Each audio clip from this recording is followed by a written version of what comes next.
दोस्तों, कल mother's day है, यानी माँ का दिन। इस दिन हम अपनी माँओं को तोहफे देते हैं, उनसे मीठी मीठी बातें करते हैं, उन्हें मीठी मीठी मिठाइयाँ खिलाते हैं, उनके साथ तस्वीरें खिंचाते हैं, उनकी तारीफें करते हैं और उनका आशीर्वाद लेते हैं। नहीं, आशीर्वाद नहीं लेते, क्योंकि उसे हम फेसबुक पे अपलोड नहीं कर सकते।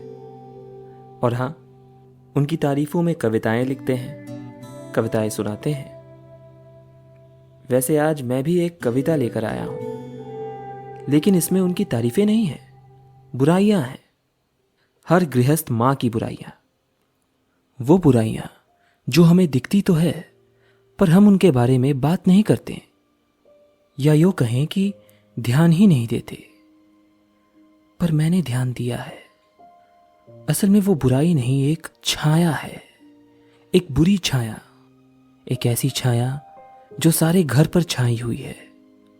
वो बहुत ही नीरस है, मायूस है और उदास है।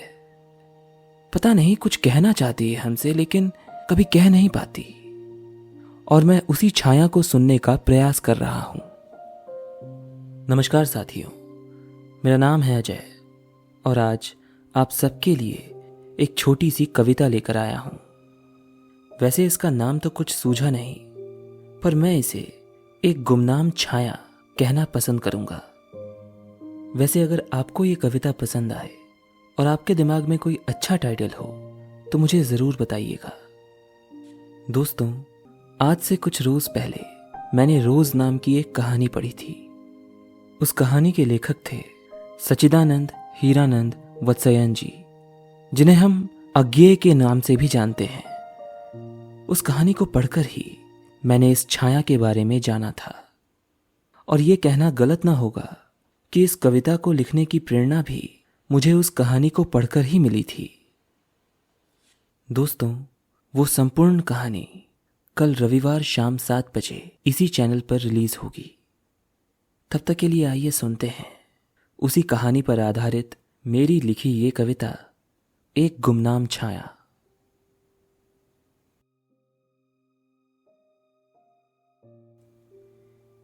एक छाया घूमती है इस घर में, जो ना जाने क्यों उदास है। सब कुछ तो मिला है उसको, जाने क्यों फिर भी हताश है। कभी चिढ़ती है हर बातों पर, कभी पल में गुस्सा हो जाती, कभी फूट फूट कर रोती है, कभी चुप्पी में ही खो जाती। कभी नीरस सी वो लगती है, कभी मुरझाए एक फूल सी, कभी खुद को कोसा करती है तो कभी इस दुनिया को भी। भोली सी उसकी सूरत है, सीरत बिल्कुल सीधी साधी। वो पानी सी घुलना चाहती है, पर पत्थर बनकर रह जाती। कुछ काम नहीं शायद उसको, यूं घर में घूमा करती है।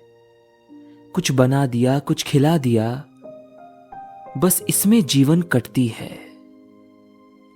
कभी लगता है कि कैद है वो, कहीं उड़कर जाना चाहती है, पर शायद खुद को इस घर से जुड़ा हुआ सा पाती है। पिंजड़े की चिड़िया है शायद, दाना पाती बैठे बैठे, पर ये सारे दाने भी तो वो औरों को खिलाती है। कभी डांट देती है जोरों से, कभी आकर प्यार जताती है। जाने ये कैसी छाया है जो सिर्फ मां कहलाती है।